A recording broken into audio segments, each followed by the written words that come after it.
Gün kimin farıgı, kalbim kararıgı, gözümün nurıgı, seni dey berıgı, gaytyan aydım çalyan fadıgı, gayta gayta söyleyin yürek varıgı.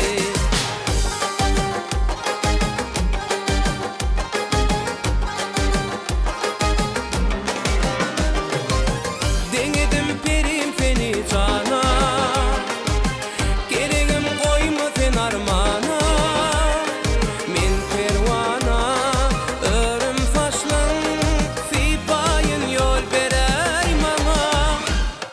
Eğri kalam kaşlarına, beri kara gözlerim, küncü küncü dişlerine, söyle söygün söylerim.